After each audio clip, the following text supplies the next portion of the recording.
अस्सलाम वालेकुम students, I hope you all are fine and doing well. जी बेटा, आप लोगों को पता है कि पाकिस्तान ने अपना ऑपरेशन बुनियान और मरसूस शुरू कर दिया है।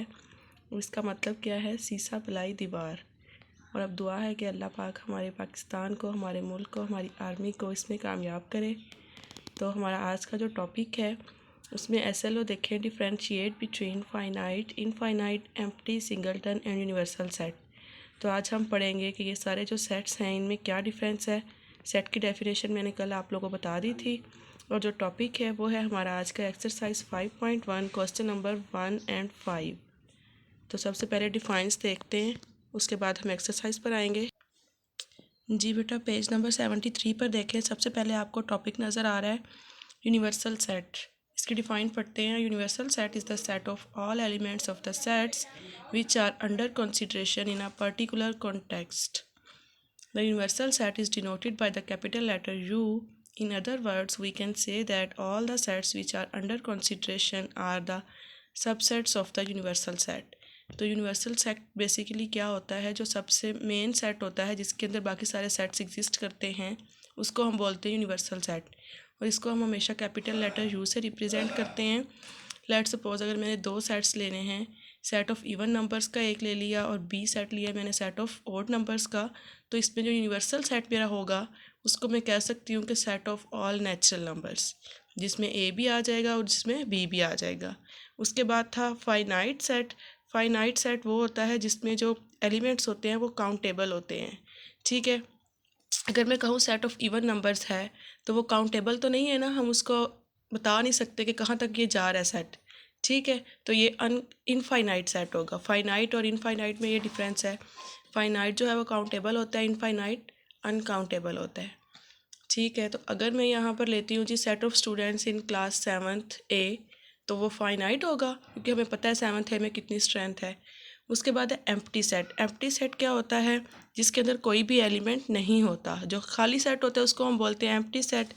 उसके बाद आता है सिंगलटन सेट। सिंगल सेट वो होता है जिसके अंदर जस्ट एक ही एलिमेंट होता है। ठीक है, तो उसको हम कह देंगे G singleton set.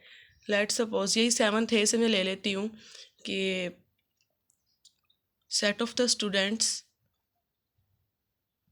Whose name is Liman. तो लिमान 7th A में एक ही है, तो हम कहेंगे जी ये हमारे पास क्या है? सिंगलटन सेट है। उसके बाद आप आते हैं, इसके बाद देखिए पेज नंबर 68 पर है टेबुलर फॉर्म, डिस्क्रिप्टिव फॉर्म। ये सेट की रिप्रेजेंटेशन होती है कि हमने सेट को कितने तरीके हैं, उनको किस हिसाब से हम रिप्रेजेंट कर सकते हैं। लेकिन जो आज का हमारा काम है वो है according to the tabular form. तो हम आज टेबुलर फॉर्म ही पढ़ेंगे। देखिए इसमें क्या कह रहे हैं। In tabular form the elements of the set are placed within curly brackets separated by commas. तो हमारे पास जो भी सेट होगा अगर वो सिंपल वर्ड्स में लिखा होता है तो उसको हम बोलते हैं डिस्क्रिप्टिव फॉर्म। अगर हम उसके सारे सेट्स को अलग अलग करके लिख देते हैं सेपरेट करके with the help of commas और करली ब्रैकेट्स में, उसको हम कहते हैं वो टेबुलर फॉर्म है। एग्जाम्पल देखें, k इज़ इक्वल टू 0 1 2 3 4। तो इसमें सेट k क्या है? फर्स्ट 5 होल नंबर्स हैं। बी में देखें l is equal to 1 3 5 7 9 and 11। तो इसमें हम कह सकते हैं जी l क्या है? फर्स्ट 6 ओड नंबर्स का सेट है। ठीक है, इसी से रिलेटेड हमारा क्वेश्चन नंबर 1 देखिए। Right the following sets in tabular form. इसमें ए पार्ट है the set of months of the year beginning with J. तो हमें पता है कि जो हमारे पास मंथ्स हैं ईयर के, कौन कौन से जे से स्टार्ट होते हैं? जनवरी, जून एंड जुलाई। तो हमने उनको सेपरेट कर दिया है with the help of commas और करली ब्रैकेट्स लगा दिए। और ये बात मैंने आपको कल भी बताई थी कि जो हमारे पास सेट होता है उसको हम हमेशा कैपिटल लेटर से उसका नेम जो है उसको देते हैं। यहाँ पर मैंने उसको सेट ए का नाम दिया, आपकी मर्ज़ी, आप कोई और कैपिटल लेटर भी यूज़ कर सकते हैं। उसके बाद मैंने सी पार्ट लिया यहाँ पे, the set of first 5 square natural numbers. अब स्केयर नेचुरल नंबर्स क्या होते हैं? सबसे पहले तो नेचुरल नंबर है तो 1 से स्टार्ट होते हैं, तो 1 का स्केयर क्या होगा? हमारे पास 1 ही होता है।